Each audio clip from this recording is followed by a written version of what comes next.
Students, welcome back. Now we are going to see the attachments of the glenohumeral ligaments.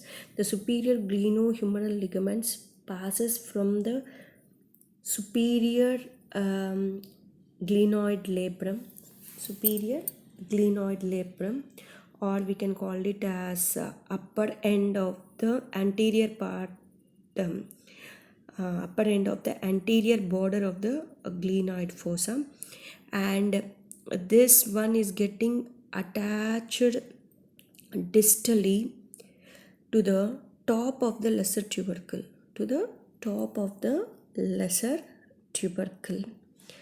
And this one is extracapsular, this one is extracapsular. This is the attachment of the superior glenohumeral ligament. So this superior glenohumeral ligament, proximally it is attached to the upper end of the anterior border of the glenoid fossa, and it is getting attached on the top of the lesser tuberosity. Now coming to the middle glenohumeral ligament, the middle glenohumeral ligament runs obliquely.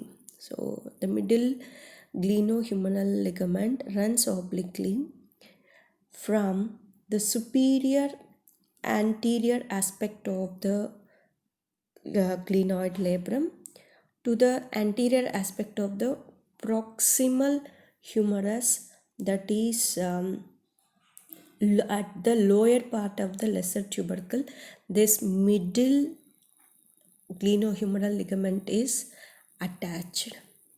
Okay, and some anatomists or biomechanists found that this ligament to be absent in up to 30% of the subjects, and also it is described as cord-like structure present in 20% of the subjects. Okay, now coming to the inferior glenohumeral ligament. This inferior glenohumeral ligament is also coming from the upper end of the anterior border of the glenoid fossa only, and then it is attached below the lesser tuberosity, or inferior to the shaft of the humerus, just below the lesser tuberosity. So this ligament, which ligament? The inferior glenohumeral ligament is proximally attached to the anterior border of the superior surface of the glenoid labrum, and it is getting attached below the lesser tuberosity and to the shaft of the humerus, below the lesser tuberosity to the shaft of the humerus. And this inferior glenohumeral ligament is having three components, and thus it is called as inferior glenohumeral ligament complex, and this ligament is having three components. The three components of the complex are the anterior and posterior ligament bands. So this is having anterior and posterior ligament bands, and also axillary pouch is present. So axillary pouch is present in between them. So that is the part which is having some lax pouch like structure. That is the area where the laxicity of the ligament is clearly seen. Okay, and the inferior glenohumeral joint ligament complex shows position dependent variability and in functions, as well as in the variations in viscoelastic behavior also. So according to the position, the stretching of the ligament shows different kinds of functions, and also it is showing different viscoelastic behavior.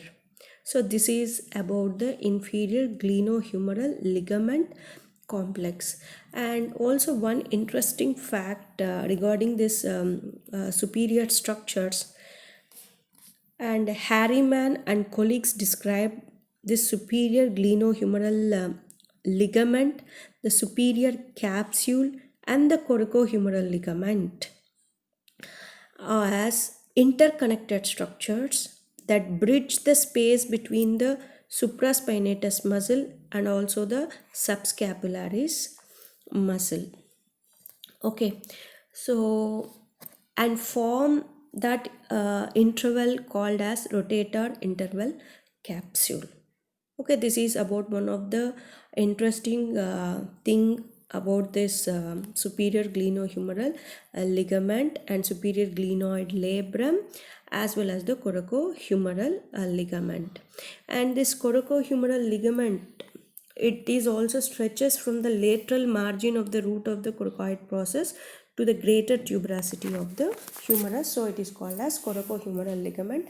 Another ligament is also present, that is the transverse humeral ligament. It stretches between the tops of the lesser tubercle and the greater tubercle, lesser tubercle and the greater tubercle. So for example, this is the lesser and this is the greater tubercle, and the ligament is present on the tops of the greater and lesser tubercle tuberosities of the humerus, and through this it forms a canal like. So through that gap the long tendon of biceps is passing out from inside the joint deep to the ligament. Okay, that transverse humeral ligament is also present, which are related to the shoulder joint. Okay, this transverse humeral ligament is only related to the humerus. So though we have studied under this shoulder joint, but we can't consider here in the glenohumeral ligaments. And also coracohumeral ligament is an extra attachment which is coming from the scapula, that is the coracoid process of the scapula to the greater tuberosity. Okay, so this is about the ligaments and their attachments of the glenohumeral joint. Thank you.